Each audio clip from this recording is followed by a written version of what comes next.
Alright, hello. Welcome back to Runic here. And as you can see, I'm actually using Claude here because, yeah, I wanted to try it. And also, well, most of the reason is actually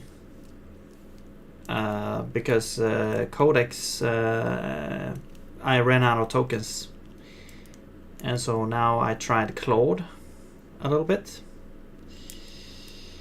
And one thing that I have to say, like, I don't really I can't really see much difference between the actual like performance of the two compared. Like, a lot of people were like saying like Claude was way better than Codex, but I don't really see that much of a difference right now. In fact, I think that Codex actually did better in some ways, but I'm not sure if that's just that I'm more used to using Codex than Claude. But I don't know. Yeah, they seem about the same to me. However, and then I'm only testing like the medium standard models that are default right now. So that's what I'm comparing there. However, one major difference I would say is that Claude is like you run out of tokens like straight away. It feels like in Codex you get like so many tokens in comparison to Claude. Like I tried Claude. Like when I try Codex, I can basically run Codex like non-stop, and you know it won't actually run out of tokens until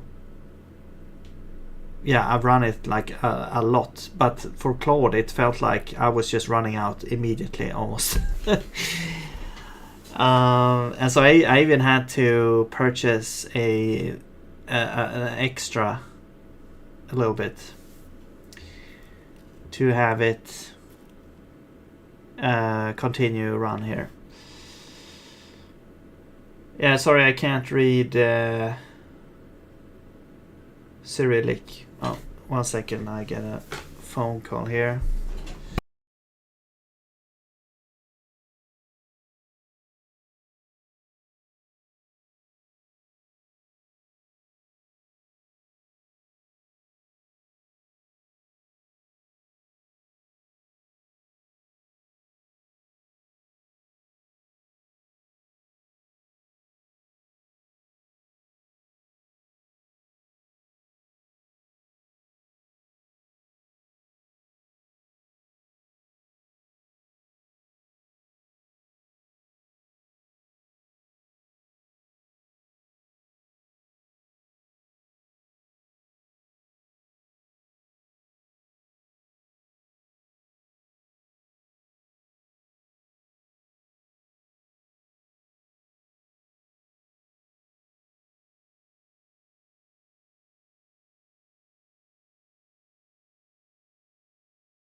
All right, I'm back. Sorry about that.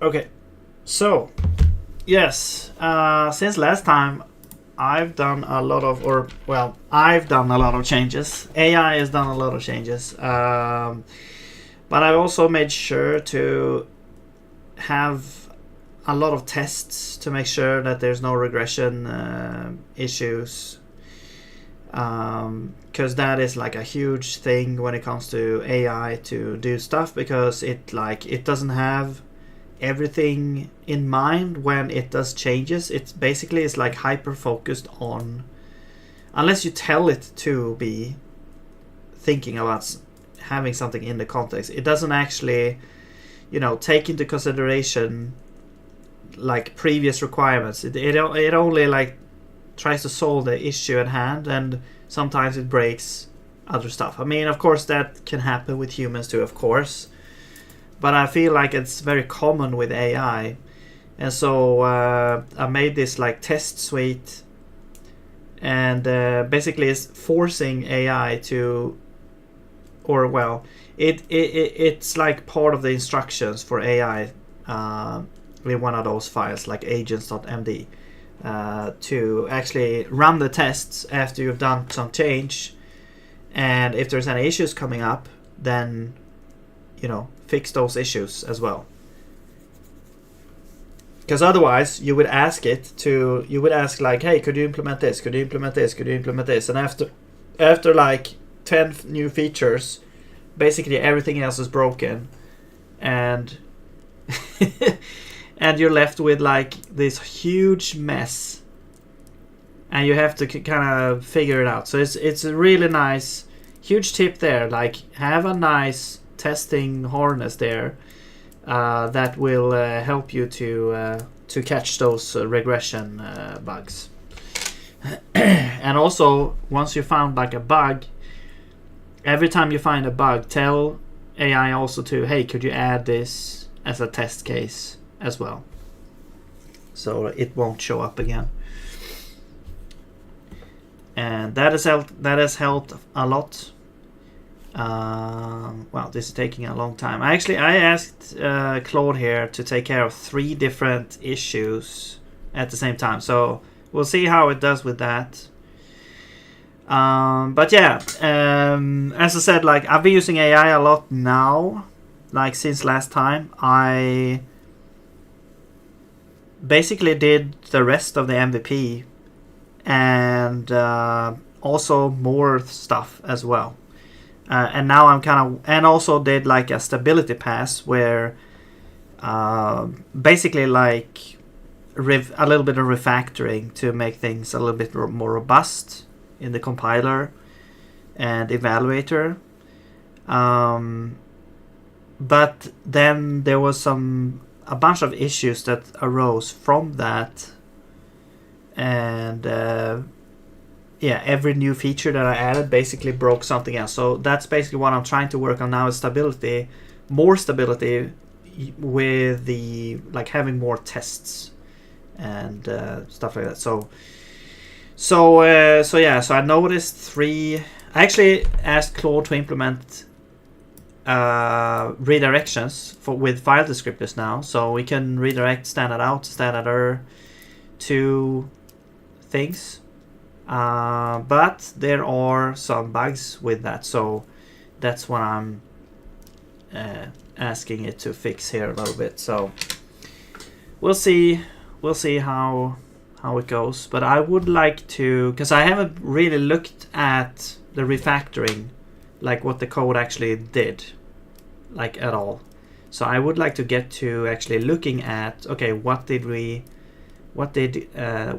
was that pass there actually. We could actually look at GitHub, I think, to see what the difference was, because it was like 1 commit, I think, mostly, with all the changes. I'm gonna check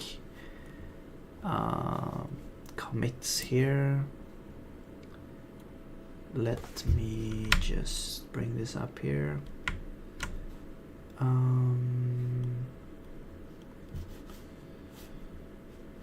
Where's the commits? There we go. Yeah, let me show you here. All right. Whoops. Well, wait, not that one. This one maybe. Why is it so far up? There we go. Okay, so let's see. Fixed regression tests. Oh yeah, I added also this Control D, which closes like standard in, and that works now as well. So that's great. I also added like runic, like arguments into the main script file. So you can define a, well, it's actually on the main README page here. Yeah, there's no syntax highlighting because you need to, if you want syntax highlighting on GitHub, you need to add the language to a special like repo, which I forget what it's called now, but it's basically like linguist, I think it's called. And then it would actually show up like with syntax, which is kind of cool. But I would probably like to, you know, get it. Like I'm not even sure if we even gonna get there. So anyway, this is what I was talking about. You can define this now. So this is a special kind of signature. This is the signature of the actual script file itself. So it says that, well, we want you can supply one argument only, and it's the name, and it's gonna be bound to name, and it's gonna be a string. So it could basically be anything really, but that is the signature of the file. And then we can use that here. So this would be equivalent to bash, you know, $1 if you would supply, you know, an argument there. But now we can actually, it's actually like, it's, well, for one, it's actually required. So if you don't supply, there's going to be an error, and it's going to be like an actual visible error. That shows that we're missing this parameter.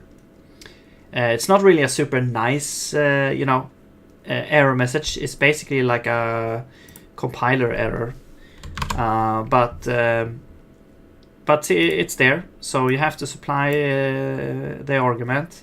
I imagine that we would later add support for having optional arguments, but I'm not sure actually.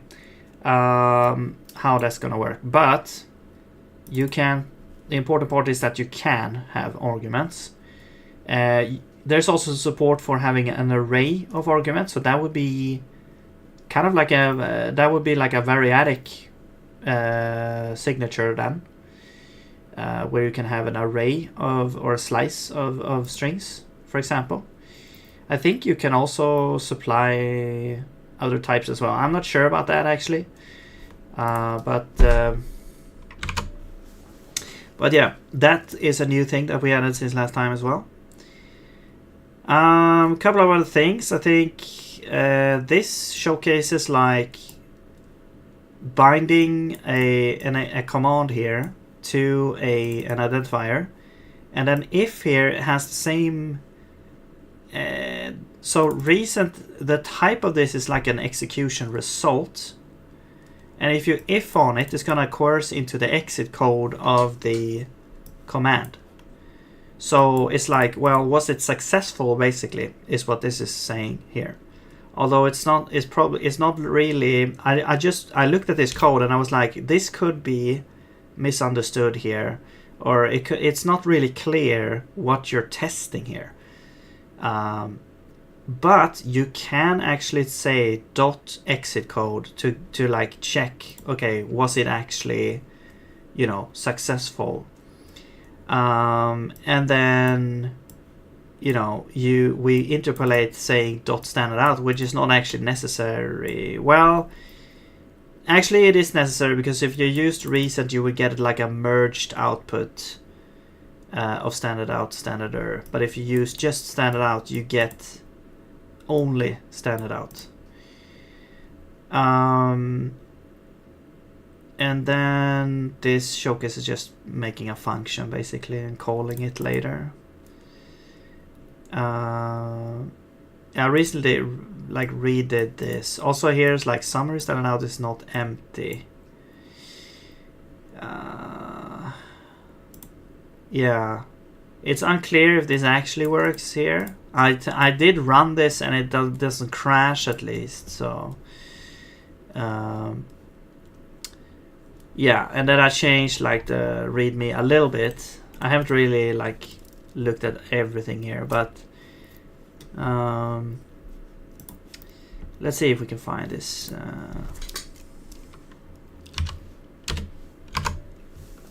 This commit.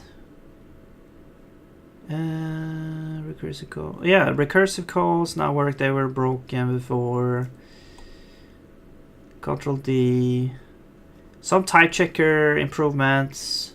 The type checker in the LSP is not perfect right now. Like they crash all over the place. But I'm like fixing, you know, small things here and there, basically.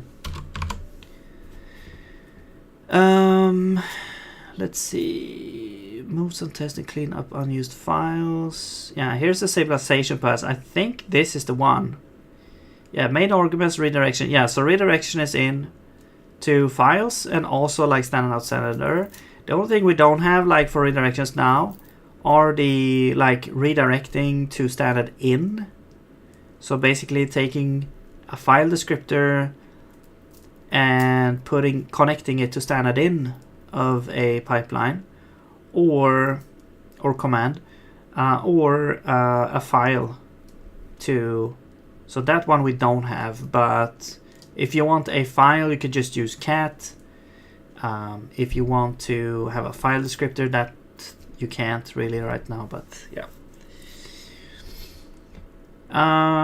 But we don't really have support for file. I don't think we have support for like random file descriptors. The only file descriptors that work right now are like, you know, standard out to standard error, I believe. So that is possibly the only, you know, thing you can do with that.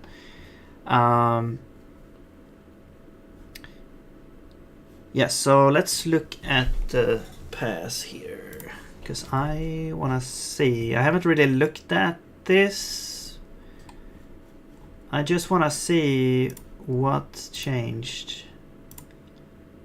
Alright, so we got this. Okay, so AST. Right, so it added like these helpers for getting a struct's field layout. So you can supply a field name where you would get field not found, or you would get like the address offset to where this field exists on the struct. So a little bit nicer there instead of just hard coding in each one. Layout error. This is a new type of error that I've not seen. Unsupported layout field not found. Slot size. Right. So all these are 1 because it's just a value. If it's a struct, it has multiple values possibly, or no values. Yeah. Okay, that makes sense. Basically doing a little bit of code review on the stabilization pass here. Alright, so now we're in context, which is basically like the state of the virtual machine. So we got new types of errors here. Missing thread context. Yeah, so yeah, it did a little bit of refactoring here to fix, let's see here, for example, where we just unwrapped something that could be null. And it just strengthened this with like an actual error here instead. And same thing here. So not really that much, and it also added like a test here. Context report missing handles, yeah. So not really that interesting actually, just a little bit nice to have. This was all Codex, by the way, that did this part.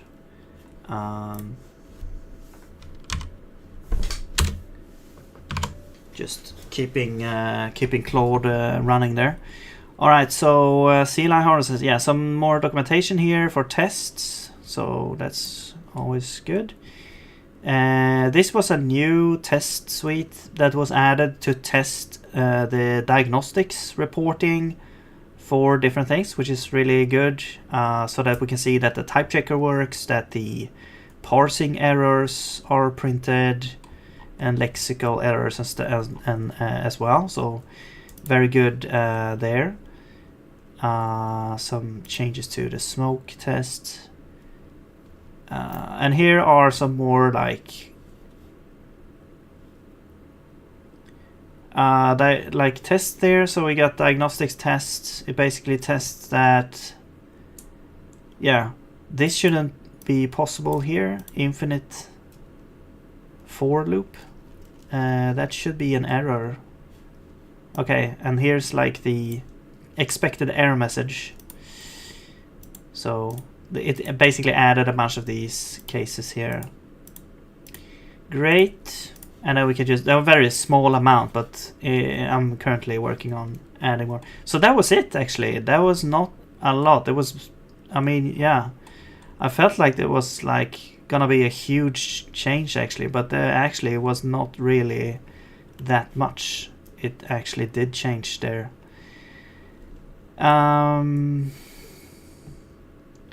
Maybe we'll look at this one, because this one was also pretty large. Yeah, we added unary, run script. Right, it did change this one here a little bit. I wonder if that was, it added like examples. Interesting. Okay. Yeah, and these files, I've all removed all the files. I've cleaned up the code base a little bit, so we don't have all these weird files in the root anymore. A bunch of test files. Closable. Import exit code. Yeah, we did a lot of changes when it comes to exit codes and coercing things to exit code. So that was a huge change that made it possible to check like function results and pipeline results and all that. So a lot of changes with that. Yeah, that was that one. Append redirect. Yeah, so the new redirect stuff. What is this? Script is actually, they changed script. Oh, so now it's okay. So actually script is now different from block because it has a signature as well. Interesting. I mean, really, we could just say that a script is a function now. We don't actually have to have a separate thing for scripts. It's really just a function, actually. And a script is basically the program, the main entry point. It's basically a file, a script file. But it's really the same as a function. As you can see here, we have like, this is the same as a function, basically. But yeah, so maybe we'll change that. We'll see. Exit statement. Yeah. So we also added a way to say exit there. And it was like a bug fix in the Lexer. Yes. Wait, what was that? The parser. A lot of changes in the parser. parse command redirection. Yeah. So basically for redirection and unary, that would one that we did ourselves. The redirection I did not do. Compiler. Oh man, a lot of changes here. Yeah, new struct field in the execution result. Completion is thread. So that was apparently needed for some reason. I'm not sure why, but it had to do something with, because there was a lot of different like use cases for the execution result. So it was, I mean, it's used for like, you know, blocks, if else. You had like you know, function calls, pipelines, execution calls. Like there's so many things that results in this type, so it makes sense that it would become a little bit complicated. We get script arguments in here. These things are new. I think it probably... Yeah, these are basically just the same as we had. It's just that we didn't have... I guess we didn't have... No, wait, these are different. These are new instructions. Pipe write and pipe file. Interesting. Pipe write. Oh. So we have an instruction to actually write directly into a pipe. Now, okay, interesting. And pipe file, I suspect that is opening a file for writing.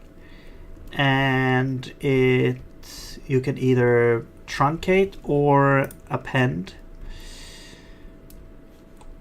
And here we are in the jump. Wait, are we in jump?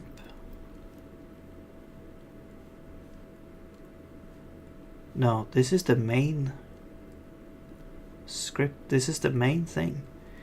Oh, I see. This is for the signatures.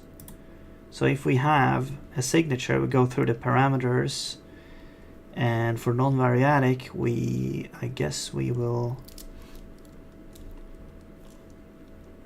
What do we do here? We check if we have one length and if it's a string array.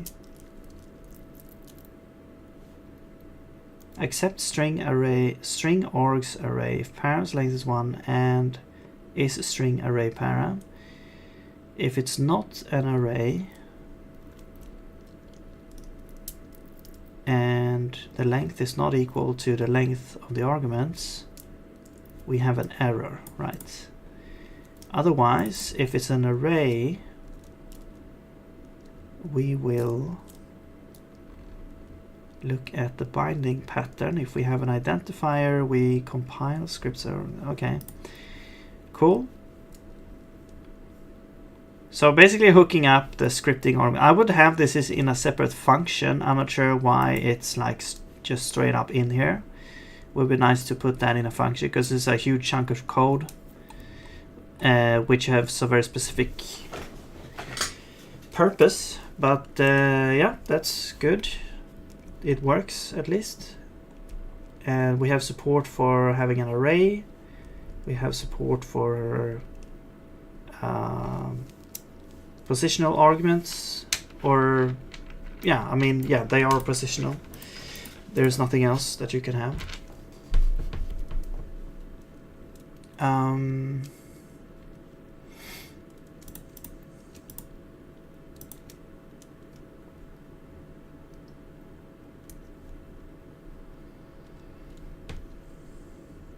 That's actually interesting, like positional arguments. What if we had, since you have like named arguments, we could potentially have named arguments as well.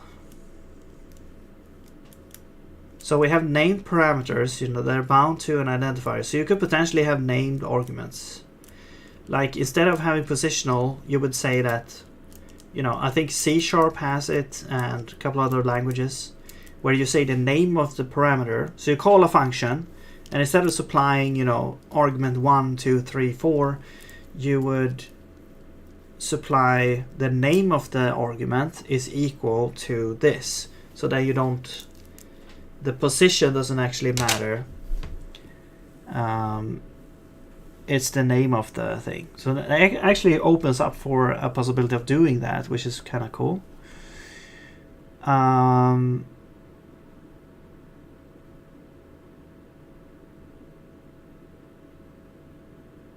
All right, cool. And we have isString param, compile script argument. So this just sets up the argument array, and we allocate length plus 1. So basically making an array in Runic, and we are setting the length of the array to args length, and we're making a ref there, which is then returned as a deref. Yeah, okay, and we set that there, and we just loop through and set all the arguments there. Okay, cool. We have a new exit statement, which is just compiled to right. So if we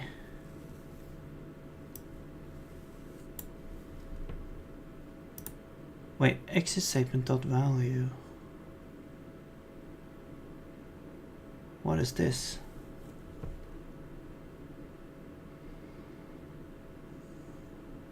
If we have a value, we compile expression value. So this is weird because value is used in this context as something that is comtime known.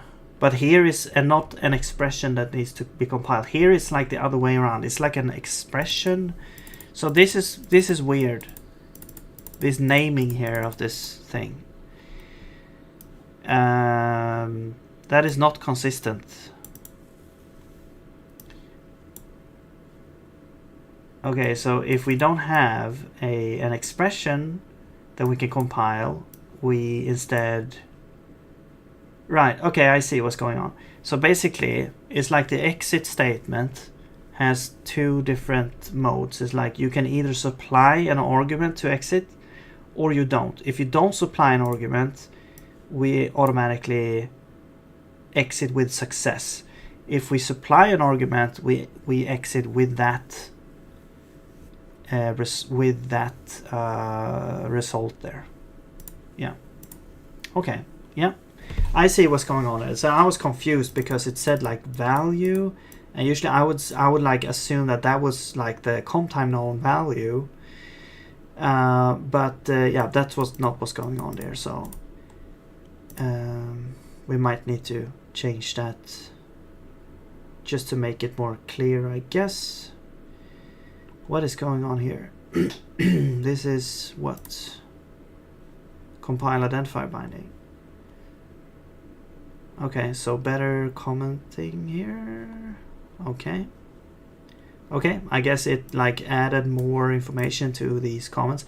I wish we could put this in a better... I mean, we can put this in a function instead. Instead of duplicating it like this. I bet it like put that everywhere now. Maybe. Okay, what is this part here? This is compile expression with capture, right? This is, yeah, this is a whole thing here. This was one place which needed a lot of changes, I think, because we had a lot of bugs regarding this with race conditions, you know, inconsistent handling of values and dereferencing and all this stuff. So yeah, it was nice to have Codex actually figure this out, make something that is more robust. So, but it looks like it wasn't that much of a change here. So we did like a result here, which we save or if we need to, we look at if it's as execution handles. In that case, I think it tries to convert it maybe. Stable result source. Okay, this function, I'm not sure what it's doing here. It's good to go through, you know, when the AI has done a bunch of changes, just to see if you can understand what's going on. Because I'm almost like done with this code base right now. It's like, we'll see, but you know, I have like, you know, Codex and Claude working on it. Man, I need to stop fiddling around with that thing. I had like this bracelet thing that I'm on the let's see.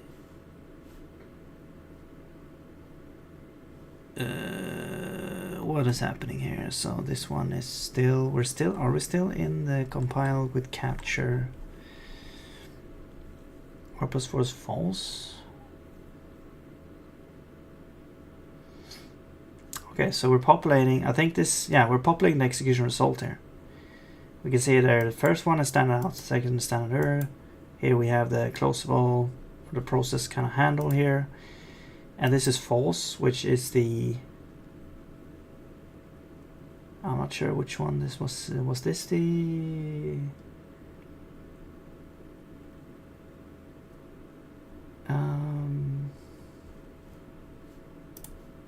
exit code maybe?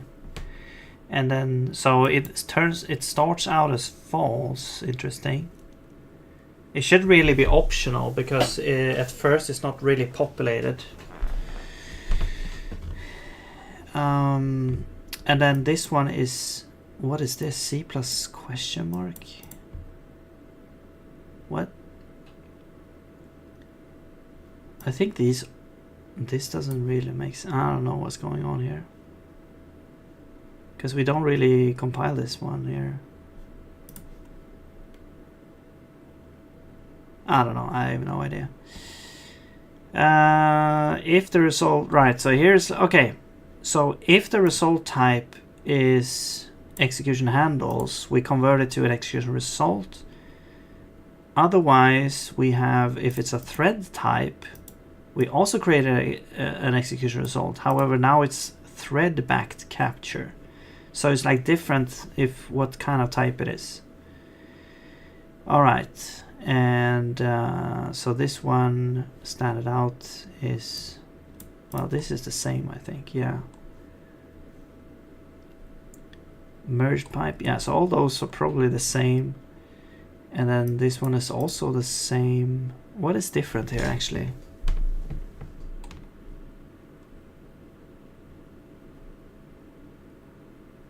No, this one is, oh, that's the thread handle, I see.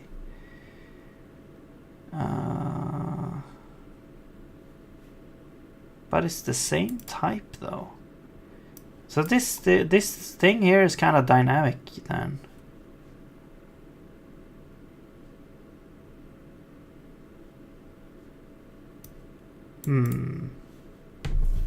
Okay. And then the last one is true. Oh, I see. It's a flag. So it's false if it depends on where it came from. If it came from an execution result or an execution handles, this is false. If it came from a thread thing, it's true. Okay, I see. All right, and what's this? Struct type. Where are we? Compiled member access. Okay. All right, so if it's right, because we added like the length. So now you can, if you have an array, you can say .length to get the length of the array. And it's basically just looking up the first. Wait, if not member name is length, then we don't support it. Okay. Right, so only length is supported.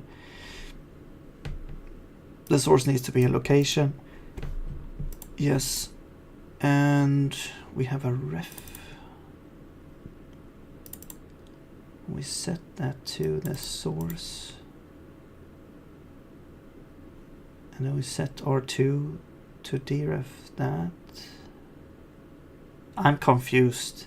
Why couldn't we just use object source directly?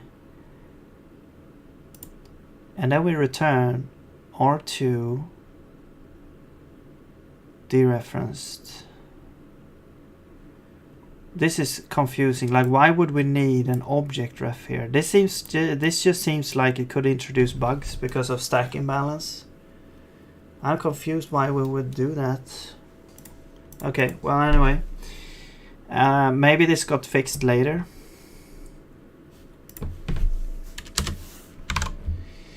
Okay, so transient expression. So the new thing here. Okay, and here we got redirects as well, right? Okay, cool. We got redirects for executable call. And I see. So we have like a flag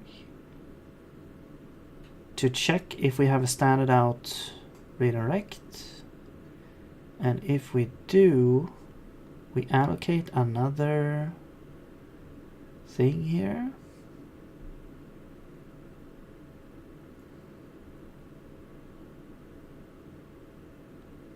Interesting. Okay. So we're going through all redirects, creating a ref. We are compiling the target. I see, and this is only for file outputs.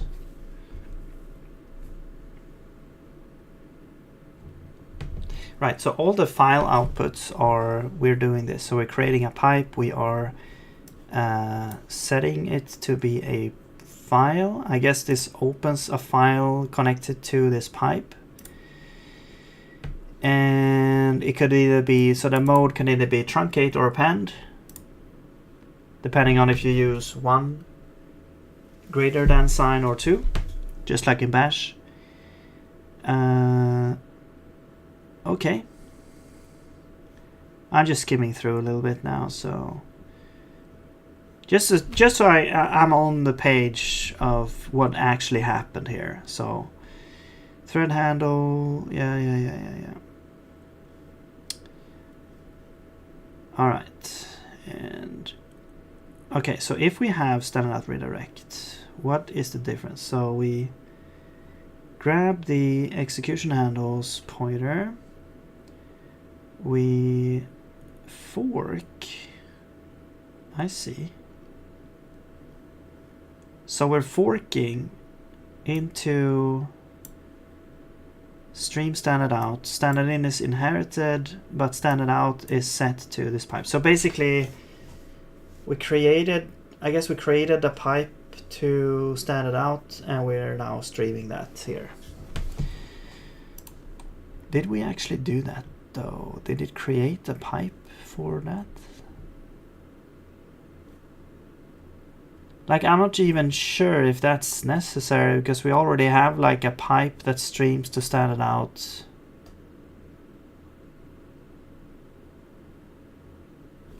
Execution handles dereference. So it's like the first, no, it's adding 2. When is that populated though? +2 here. We're setting that to the redirect pipe. This is strange, like, because we're creating 1 pipe for each redirect. That is not standard out. No, that is standard out, because if it's not standard out, we skip. Okay. I see. But what if you had like multiple redirects to standard out?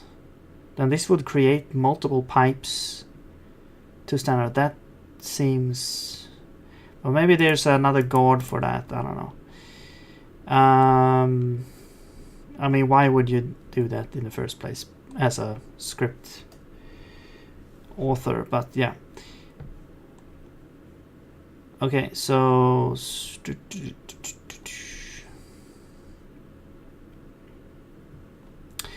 okay, well, I kind of see what's going on here. So if we had this, we create a so assuming we only have one pipe here, so we create a thread that will stream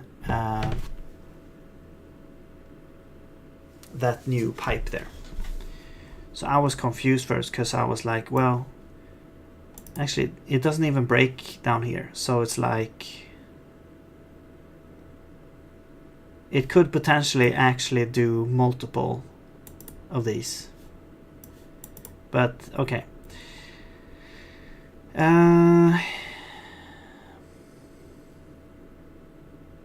And this is not really any different, it's just a formatting thing, looks like. Okay, and then we now have support for this case here and formatting, and this is typed now. Okay, cool. Also wrong thing to use here because we have a .global function that you can use instead. So, you know, all these little inconsistencies, inefficiencies. No, I wouldn't expect it to be perfect, but yeah. Append is really nice to have this, because it's like some of the things it's just some tasks or like they just feel so huge and daunting because you have to go in and read a lot of things to have in mind. It's easier to just ask AI, could you investigate this and summarize that what you found, so you don't have to go in every file, search for a bunch of stuff and stuff. I mean, there are nice tools to search and all that, but it's just easier to just ask AI to do those kind of things. And now when the kind of code base is more stable as well, hopefully, you know, it's easier also to extend the functionality as well. But I think maybe I'll try to, well, one thing that would be nice is to look at the code and see, okay, what kind of refactorings could we do to make it even more easier to extend the thing, because right now it still feels like the original kind of, you know, spaghetti ad hoc stuff. I really wanted it to do major refactoring to make it like more extendable, but yeah, it did solve a bunch of issues, so I'll give it that.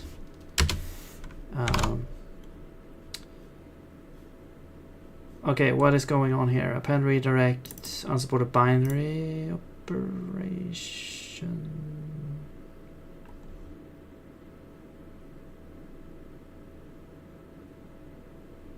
Okay.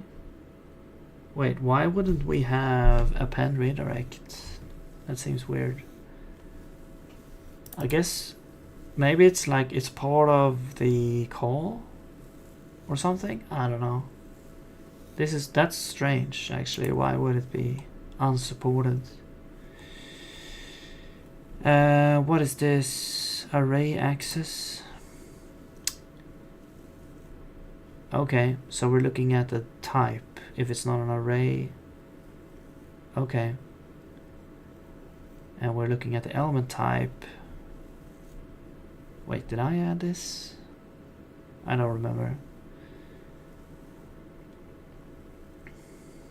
Okay. Yeah, there were some issues with the array element access and stuff. Okay, so there we go. That was the compiler changes. Context.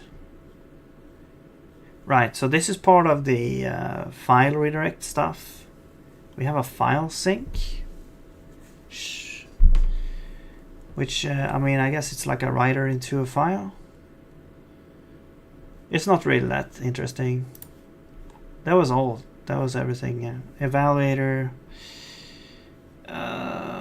Where's thread completion? Yeah, see, we still have these things, but I think this was actually fixed later. I hope. Evaluator. Let me actually go in and check there. Actually, I can just check base plus. No? Okay.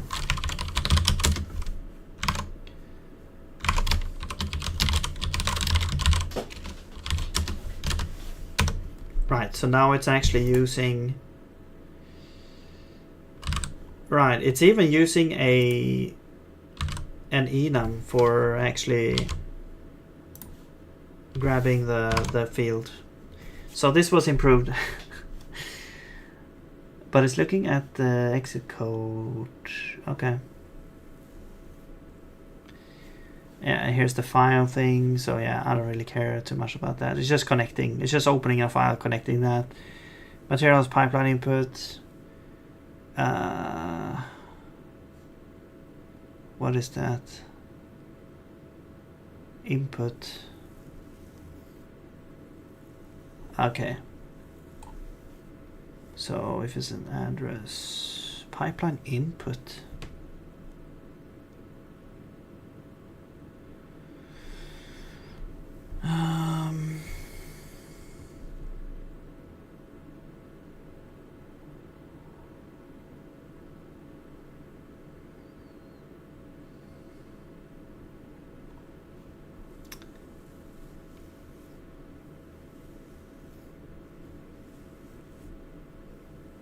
Yeah, I'm not sure what's going on here.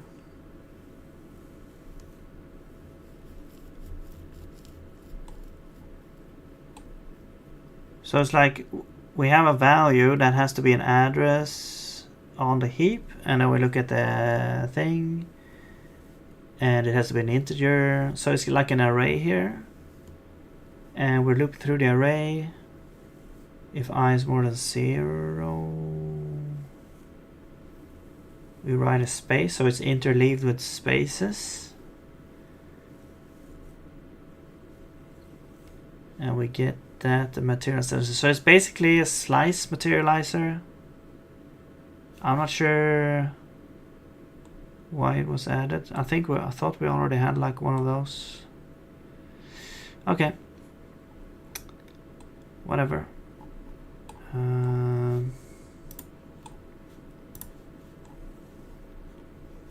Runner, not really that much we added. Script arguments. Is this even a thing anymore? Yeah, it is, I think, yeah. Symbols, exit statement, okay. Process. Oh yeah, this is the process stuff, yeah. The file sync, yeah. So it's not super interesting. Type checker, okay.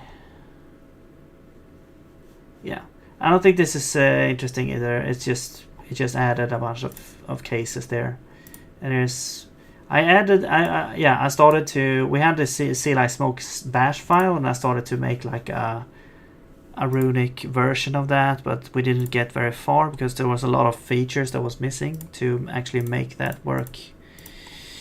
All right, and then a bunch of tests and stuff. There we go. Okay, cool. I think we've caught up with basically a lot of changes that Codex did for us there, and now Claude is hammering away here, taking its sweet time. No, but yeah. Can you please finish? You've been like 41 minutes. It's also like I'm also annoyed with Claude a little bit because it's calling a lot of like random commands, and you have to basically approve every single command, even if it's just reading a file. And Codex does not do that. Like Codex can read the files without, it can call, you know, if it knows that it's a command that only reads a file, it just does it. It doesn't ask for permission. So you constantly have to babysit Claude here to have it like do its thing, and that I don't really like. You can give it permission, like full permission for, like, it's what I say with Claude is that it's better at recognizing the different nuances with commands, so that it won't just, you know, if you press like approve this for everything, it won't just run whatever command, you know, after that. It will actually recognize that we're running two different commands in the same, like, you know, bash command with a semicolon or something. So so that I will give it to Claude for that, but it's still like I have to like sit and press. I will still sit here to look at Claude and press yes all the time. Like right now it's like, yeah, it can search for patterns, reading files. Like I don't understand. Sometimes it's like a command that obviously is only reading from a file or outputting some you know, some stuff to the terminal, which is really, you know, it doesn't have any side effects other than outputting to the terminal. So it should just be able to run that without having me to babysit and press yes all the time. I don't know. Let's see after this how many tokens we have left, because I want to compare, because I have, like, it's insane how much Codex allows you to do before it's if you're out of tokens, whereas Claude, it's like it felt like it was not that much that you get for the same amount of money. So I don't know. Like I can't speak to the quality 100%, but for an initial evaluation here, I don't see a lot of difference between Claude and Codex. They are about the same as far as I can tell. It's pretty hard to compare, but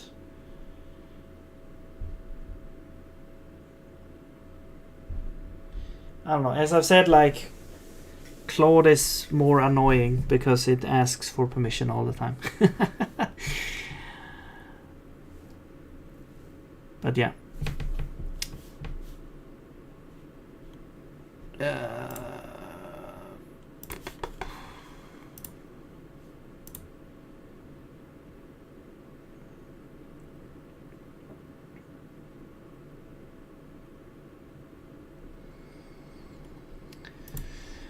What is going on otherwise?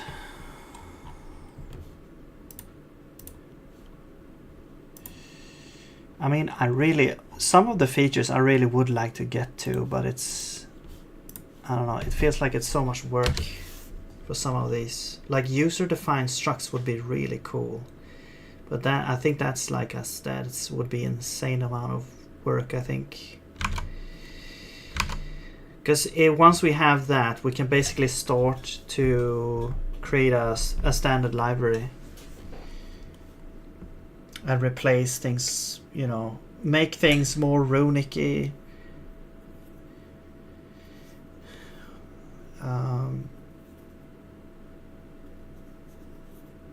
I'm not sure what direction I want to go, actually, because it's like Bash does things in a more efficient way.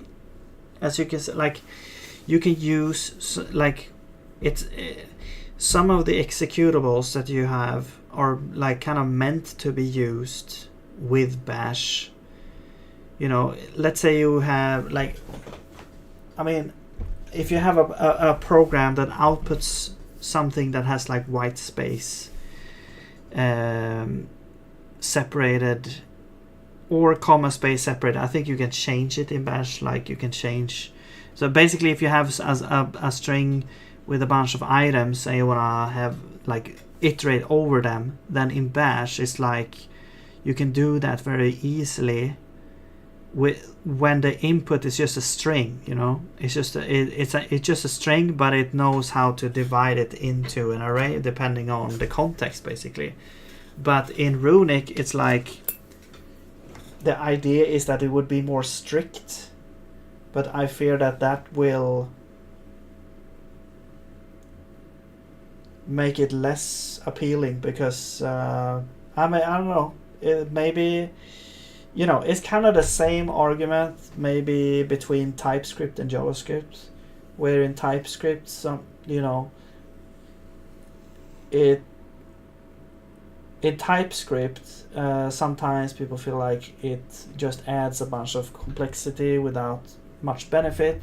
I mean, it really depends on the use case. Like if you're just doing like a short script, I use TypeScript anyway, but I'm so used to it. But if you're used to JavaScript and you're not used to TypeScript, then I feel like it's a larger hurdle, and you might not see why you would want to have it. But coming from that kind of idea, that kind of landscape, then it's kind of the same with Bash and Runic now, because Runic has sort of like static typing, and it has like strict, you know, you can't assign, it doesn't have dynamic types, although TypeScript technically has sort of dynamic types as well as static types. I mean, it really is static type, but there's a special type where you can assign to anything, and you can reassign it to anything else as well. But in Runic, we don't really have that right now. Maybe we'll have it in the future. I'm not sure. Like the type system is not really 100% planned out yet either. It's like it's not set in stone.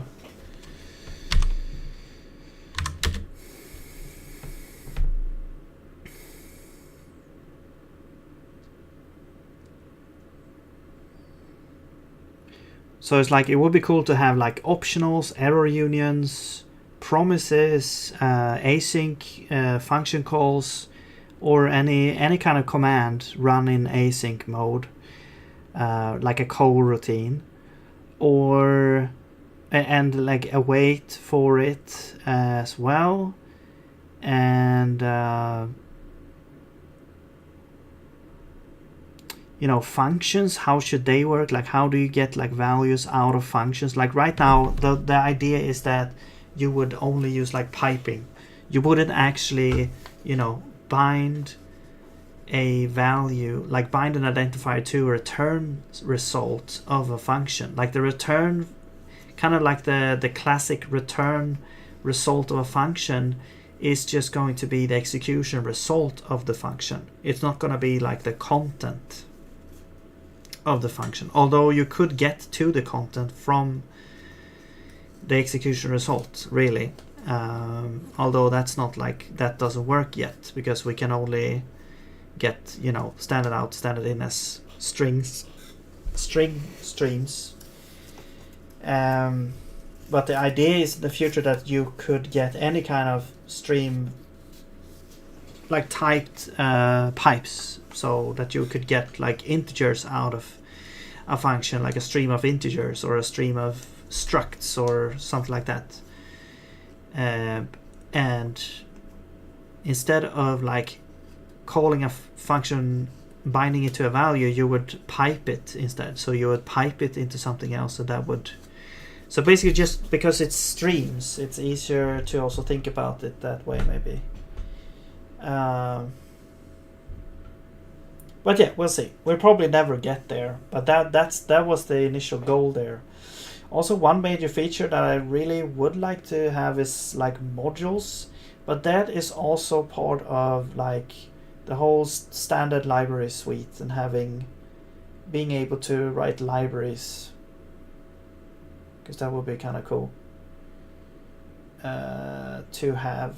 So you would have these utility functions and stuff that you could use, kind of like shell built-ins, except you actually have auto completion. You import the standard library, you get like auto completion for what kind of functions there are and stuff like that. So you can search for everything. You don't have to just know or Google random questions. You can actually just have the thing. The LSP will help you find the things in the standard library, just like in Zig. And possibly even go to the source code as well.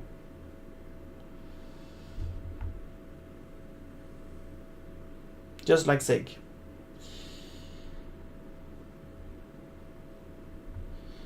Man, this is taking way longer than I thought. There must be some real deep issues here. Hopefully it does this justice now. I would hate it's the bad feeling when you like spend all your tokens on something and then it turns out that it actually didn't do what you wanted to do.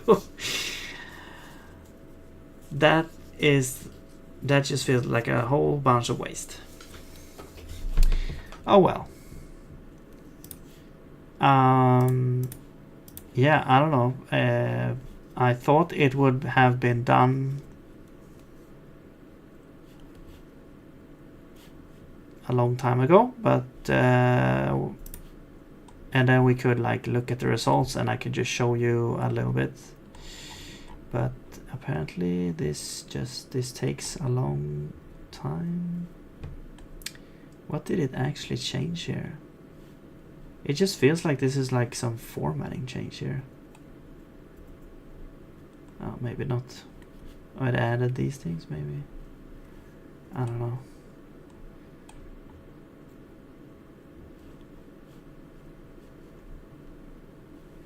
Oh, I see. Yeah, it's working on like a race condition error. So yeah, we had like an issue with a race condition. So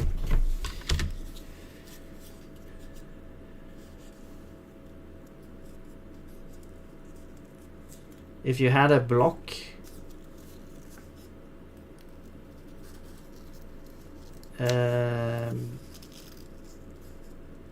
you had a block of things, and then I had like a grep with an invalid flag, and then outside the whole block would be piped into, no, actually it would be redirected to dev null.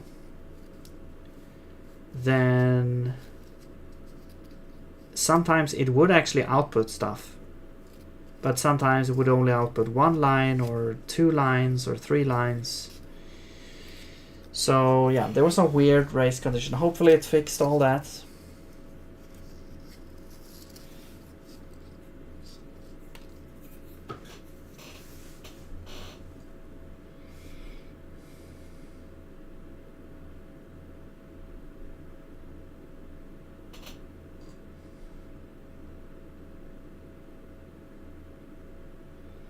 I can't even go and test this now because it's like it's currently changing the source code and it probably won't work. So I'm not really sure what to do here. I guess we could look at some other projects in the meantime, perhaps.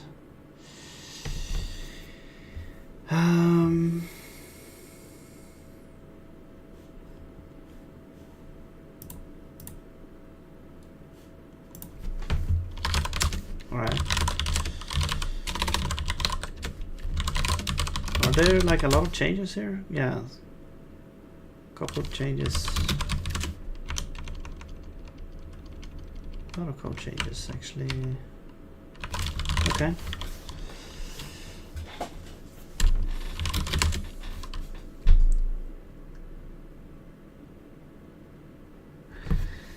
I don't know, I guess we could just continue on this one a little bit in the meantime.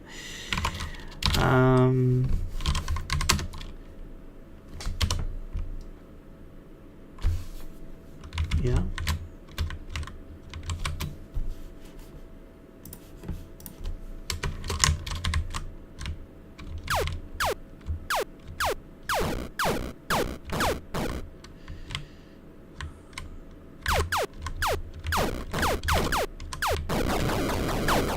Okay, I don't actually like the health bars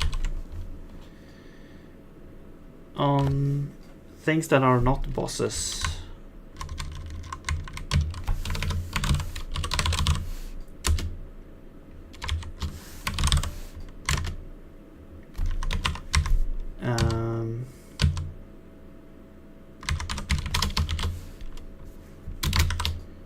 So that could be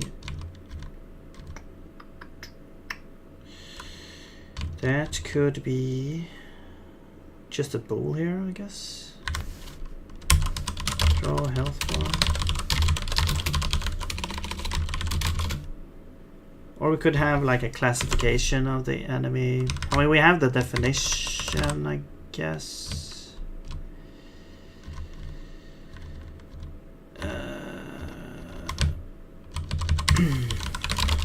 Whatever. Let's just have it here. And then we have the boss somewhere, I think.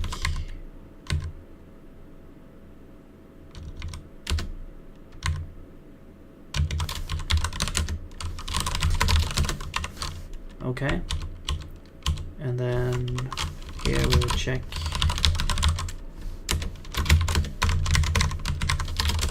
If we want to draw the health bar, we draw the health bar. Otherwise, we don't.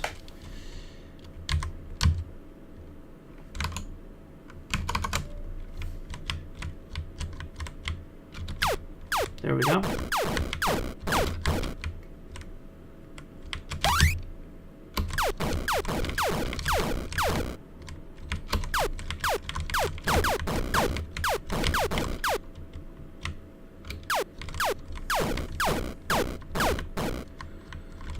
Just trying to get an idea of what we could add here.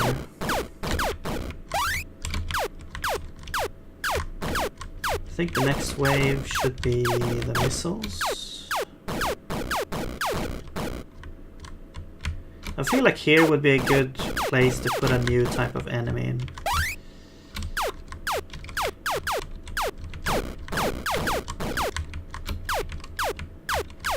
Maybe.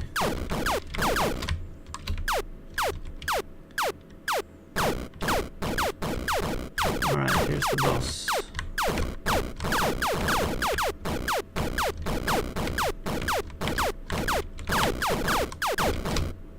Because it's fun. It was also sorry, what I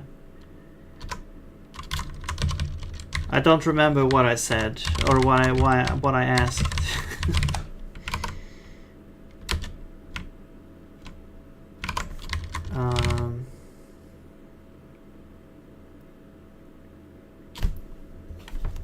Oh yeah, I have to check the graphics file.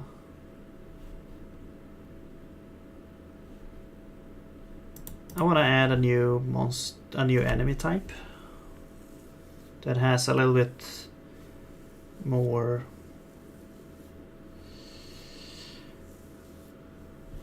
behavior. Joining stream a bit late. What are some updates? Yeah, I did a late stream today because my son was homesick. So,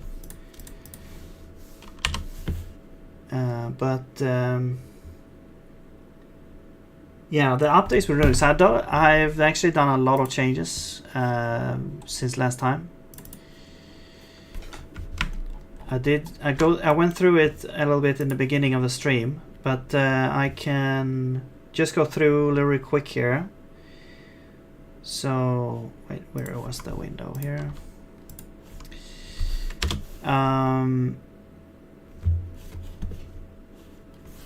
Let's see. Actually, yeah, let's just do this.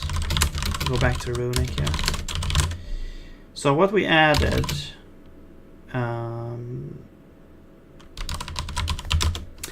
was script arguments is one thing. So let's see if this works. So we have like name and age. So this is the signature of the function itself.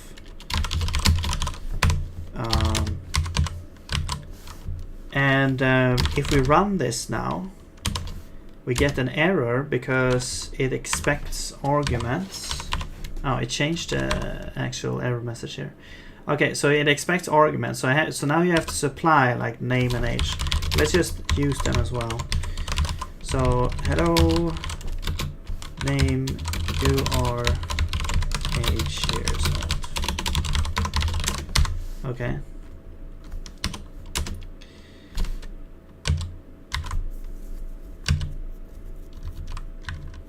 Oh, I see. So now it actually, okay. So now it actually just manifested some kind of span here to show. Okay. But to actually do this, we have to say added, and then, you know, and I am 23. Yeah, so that works. I wonder if it actually, okay, so the typing doesn't actually work here. So it doesn't matter what types you put, except if you put an array. If we put, let's put an array here, and we'll say like, I don't know, targets. These are your targets. And we can loop through them, and we'll echo out each target here.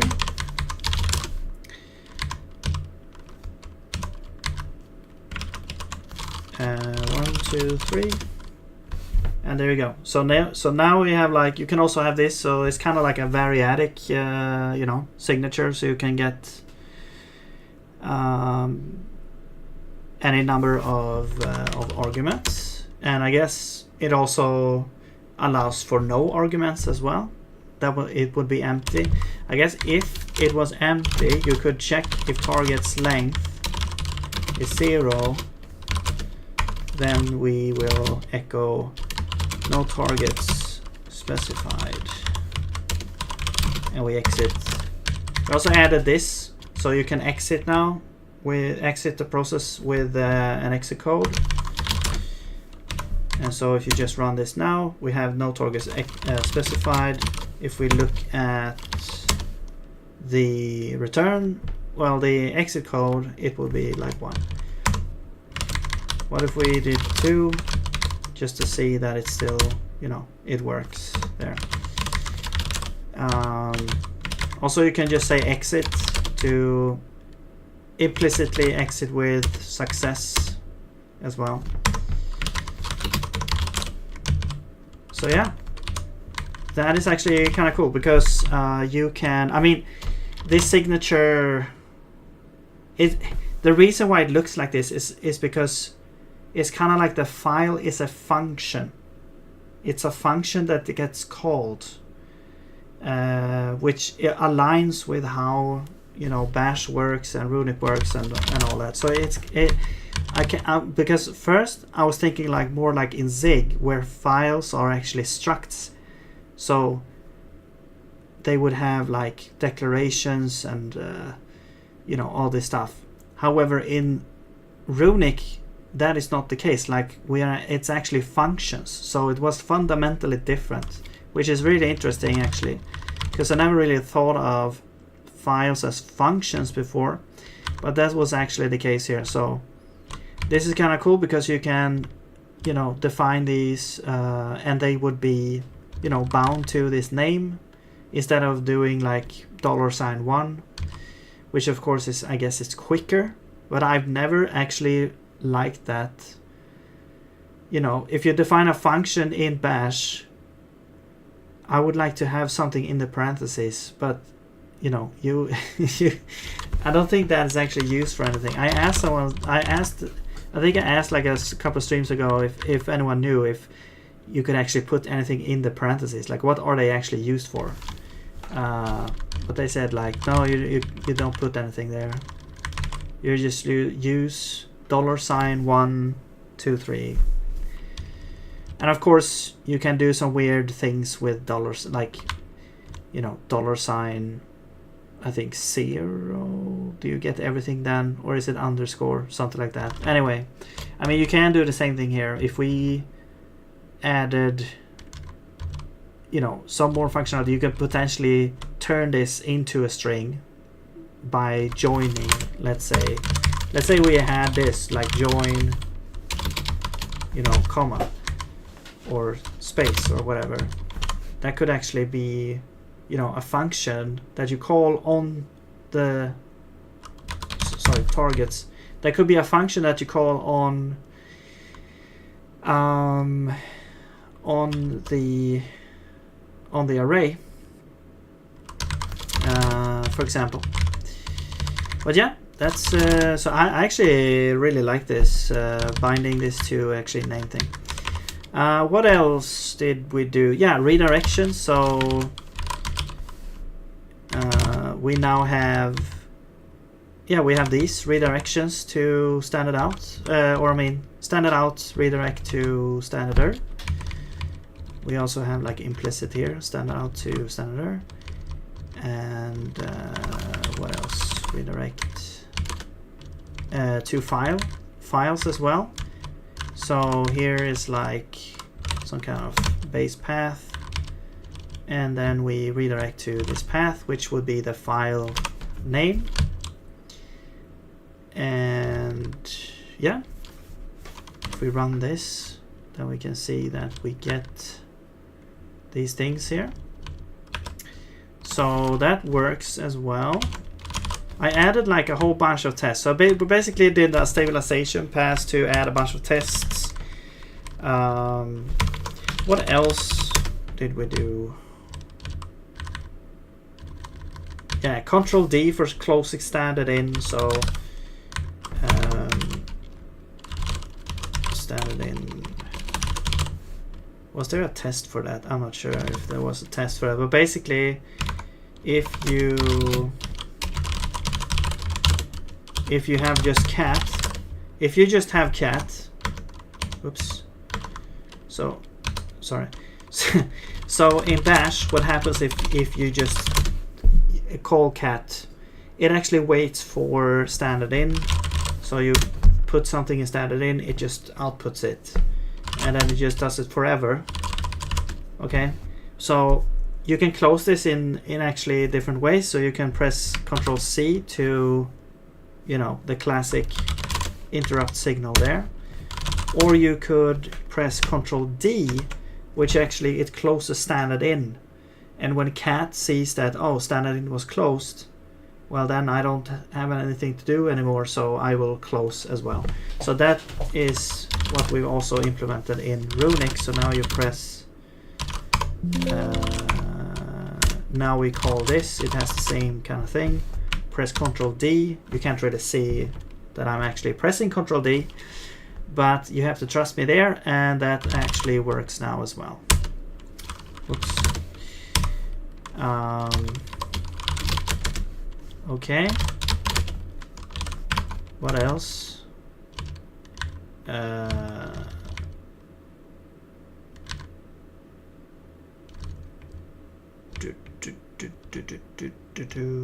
What did we do? So I'm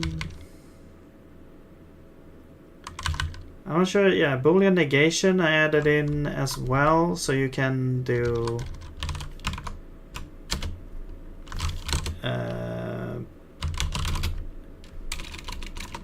I mean, let's you can do like this, you know, just like in Bash you would do like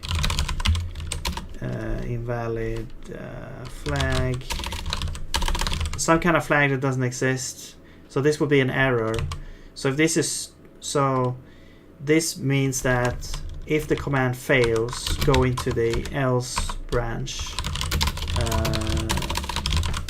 also I want to redirect you to this grep failed, otherwise grep succeeded, which it shouldn't do. And well, let's remove these. So grep failed. Okay, good. And we do this. It should be like the other way around. It succeeded. Well, it didn't actually succeed. So we have to turn these around now. But so it still fails. So this would negate the result of the execution there. So that's good, because that is also kind of, you know, how it works in Bash there. You don't. I don't think you have to. You don't have to have a space there. We're not. You know. You don't have to have a space in certain places in Runic. Or you can have spaces if you want. So. Let's see. What else did we do? Redirections to file. Replace append mode. This one we still don't have, but it's probably, I mean, I won't say it's easy, but I mean, we already have a lot of things related to it, so I would probably ask Codex or something to implement this later.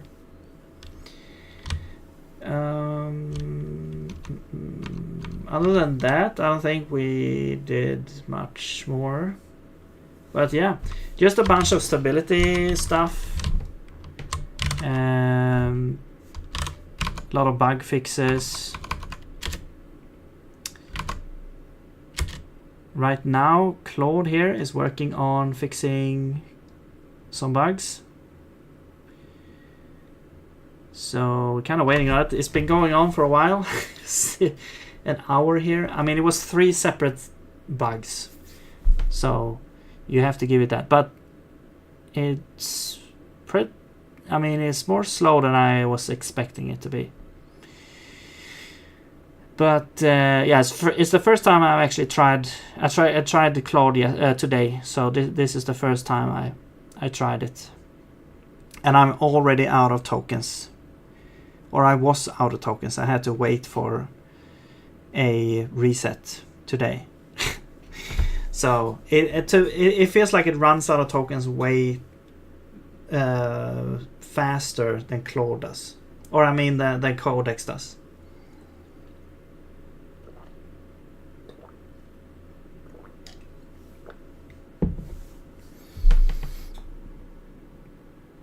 I don't know. That's just an initial feeling. I don't have a lot of empirical data to support that claim, but yeah.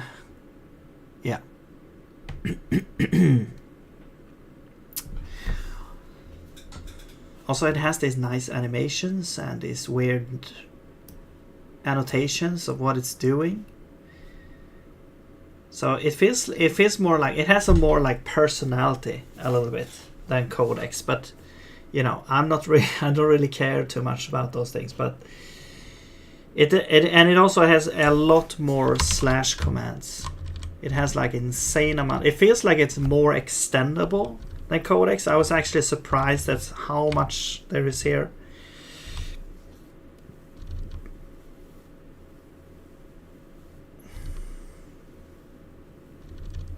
There's so many commands and stuff. You can like, you have plugins, you have like, you know, all sorts of things. Oh, Vim edit mode.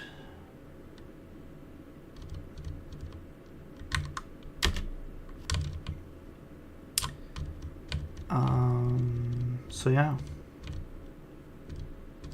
because Codex only has like, I don't know, 4 different things here. All right.